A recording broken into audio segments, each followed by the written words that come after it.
Hi everybody, I hope you're all doing well. The purpose of this video is to give you some introductory information about Iran's government, and I believe that the link to this video came with several documents, one that looks like this, and one that looks like this, and another document that has information about all the major institutions of the Iranian government. One looks like this, and that's the first page, and then this, the second page. And then I also sent you a series of diagrams. Hello. A blank one that looks like this, and then partially filled in like this, and then a little more filled in like this, and then almost completely filled in like this, and then the final version looks like this. You don't have to print all those out. Maybe if you do print any of them out, maybe print the very last diagram with all the lines and arrows already in, and maybe this one as well, but that's up to you. So from this point, I'm going to ask Mr. Bobblemorris's help. Hello. Thank you. To run you through a slideshow and kind of talk you through some of the more important information regarding Iran's government.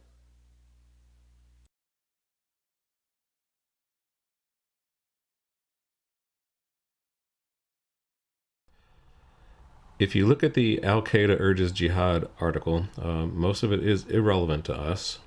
It's not about Iran. It's about what a terrorist organization leader says about some things that happened as a result in Egypt after the Arab Spring in 2011. But what al-Zawahiri says about democracy pretty much sums up the Iranian attitude towards democracy.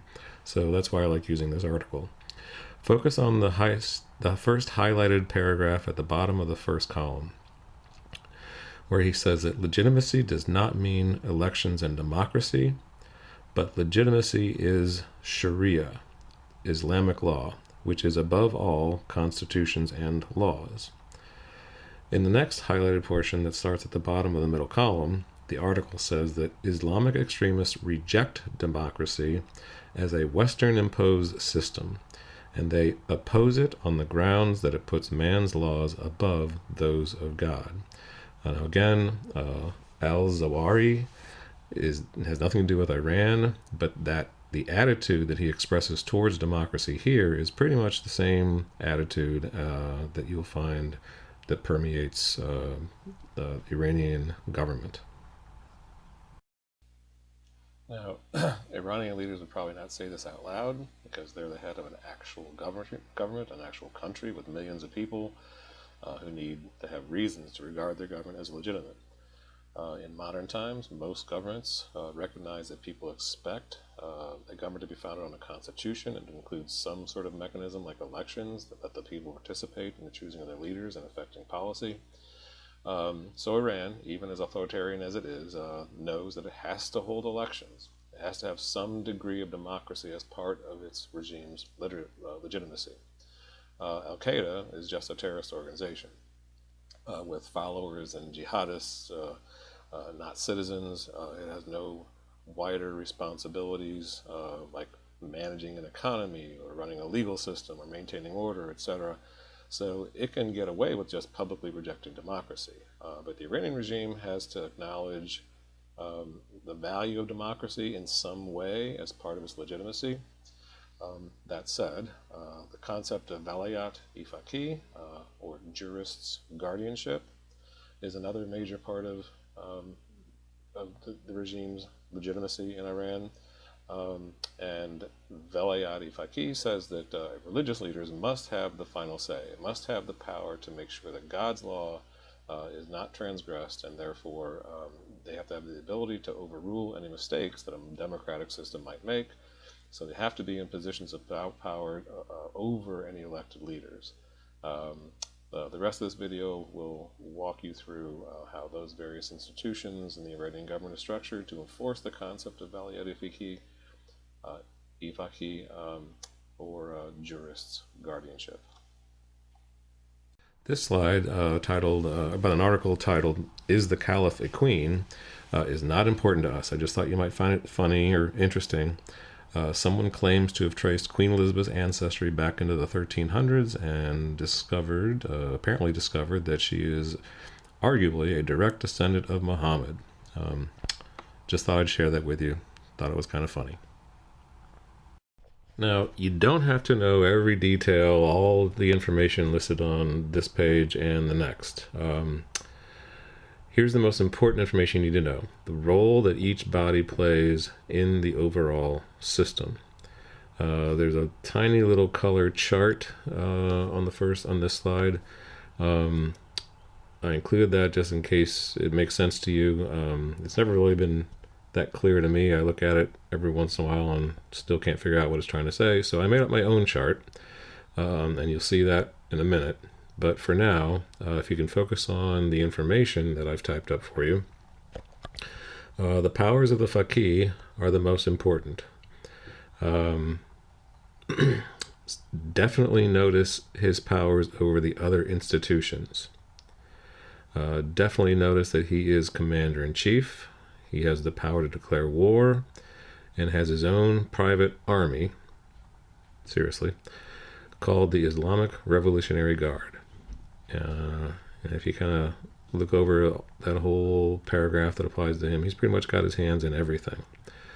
By the way, I'm going to use the words faqih and supreme leader interchangeably to refer to the same top person. I might also slip and call him the Ayatollah. It's not really correct to do that, even though he is an Ayatollah, but he's not the Ayatollah because it's a religious title that other people also have, and just saying Ayatollah is therefore ambiguous. But in this context, the supreme leader is the only Ayatollah that I would be referring to, so for the purposes of this video, faqih, supreme leader, and Ayatollah all refer to the same head honcho person. Below him, there's something called the Guardian Council, which only consists of 12 people, but it has a lot of power, including the power to vet candidates for just about everything. To vet is to examine the qualifications of someone and to determine whether they can run for office. So the power of the Guardian Council to vet candidates is one of many ways that the clerics can control the democracy by deciding who runs for office in the first place. Then below that body is something called the Assembly of Religious Experts, sometimes it's called the Assembly of Experts, which selects the faqih and is the only body that can remove the faqih. But since the current Ayatollah is only the second one they've ever had, it's only had to pick one faqih in the last 40 years. And no faqih has ever been removed. The first one died in office.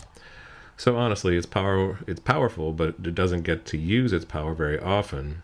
I guess that's why they only meet a handful of times a year.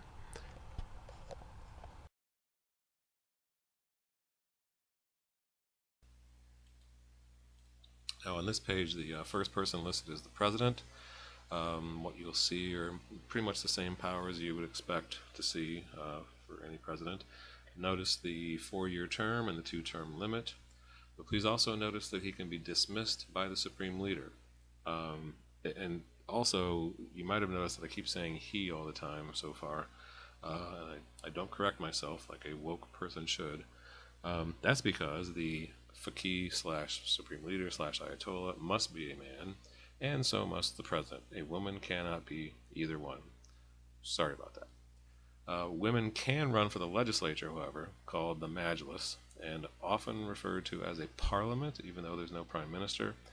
Its powers are pretty standard for a national legislature, but notice the the power of the Guardian Council and the Supreme Leader. Both of them can veto laws passed by the Majlis. Then there's the judicial branch with a chief judge, and remember, Iran is a theocracy, and the entire legal system is based on the Quran. It's called Sharia law, or just Sharia. So all the courts in Iran exist to interpret and carry out Islamic law. Then there's the Expediency Council. I'm not sure how this would come up on a test, but it's a pretty unusual extra constitutional body, which means it's not mentioned in the Constitution. It was just created by one of the Ayatollahs a long time ago, basically just to get things done. It has dozens of members chosen by the Supreme Leader from all over the government, and it gets together when the Supreme Leader feels like things aren't working right, or something's not getting done, or different branches aren't working together. And it has the power to just kind of make things happen, and it can even pass laws in extreme situations. It's a pretty shadowy organization that, like I said, isn't mentioned in the Constitution, but has a lot of power because it's a way for the Supreme Leader to just force things to happen by getting everybody together. Please note that on the paper it says that the Expediency Council is the most powerful body in Iran, but since it's an informal body not mentioned in the Constitution, but it's just been created and called into session by the Supreme Leader, it's really an extension of his power. So most test questions would focus on bodies with formal constitutional powers, and in that sense the Majlis and Guardian Council are the two most powerful bodies in Iran's government.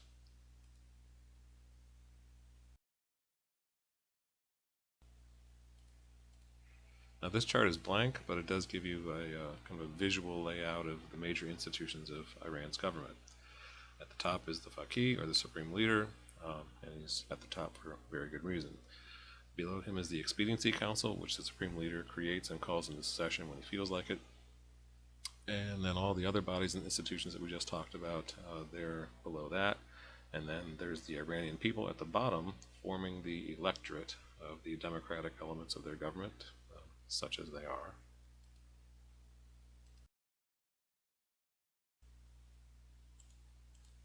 Now this slide, together with the next one, should give you a pretty good idea of how democracy is really a secondary concept in Iran. There is universal suffrage for people 18 and over, and you can see by the blue lines that they directly elect the president, the legislature, or the Majlis, and the Assembly of Experts.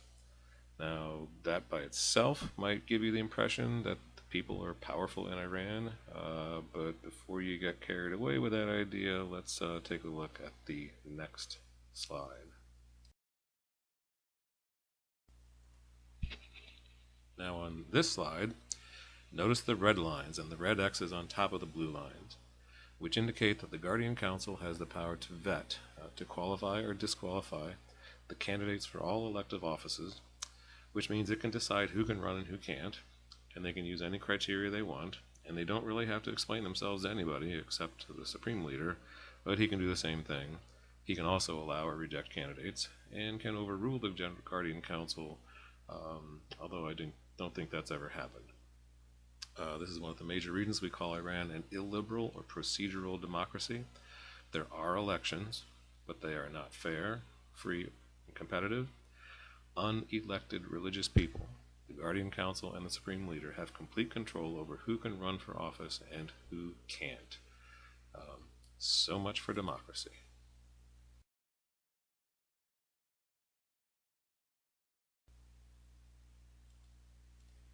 Now on this slide is where you need to focus on more on all those lines coming out of the Supreme Leader's box. Not only can he vet candidates for office, but he appoints half of the Guardian Council and the Chief Judge, who appoints the other half. And remember, the Guardian Council not only vets all candidates, but can veto all laws. Now you know why it's called the Guardian Council. Its role is to guard the rule of God against the rule of the people. Balayat-e Faqih. There's just no other way to put it.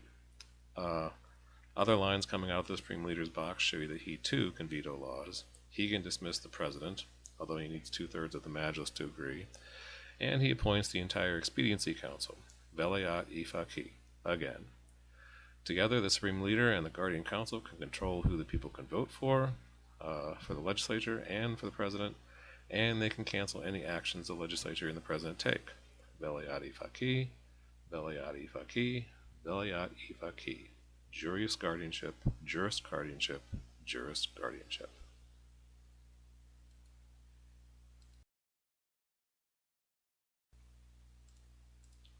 And on this slide, I just threw in a couple other details that didn't quite fit into the discussion before. I think the only differences are that, one, it shows that the president, with the approval of the Majlis, chooses several vice presidents and a cabinet with pretty much the same bureaucratic responsibilities and powers as in other governments. And then two, it shows the assembly of religious experts, how they can select the supreme leader, and this has happened only once, and they can remove him from office, but this has never happened.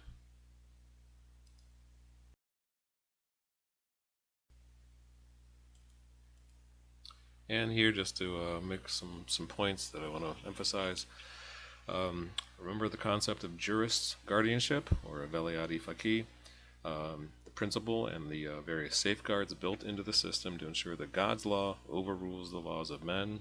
And that's why we consider Iran to be an illiberal or procedural democracy.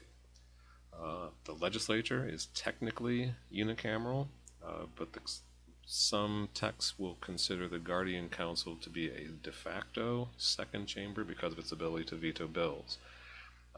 Either way, together they are the most powerful bodies in Iran's government. And finally, notice that Iran is considered to have a dual executive, the president and the supreme leader. But between the two of them, the Faqih is by far the most powerful individual. So that's all for now. I guess I'll see you in the next video. And anything you want to say, Bobblemorris? Bobblemorris? Bobblemorris? Where'd that guy go? Bobblemorris! Here I am. Hey, where'd you go? What took you so long? Well, I ran as fast as I could. Very funny. See everybody later. Bye.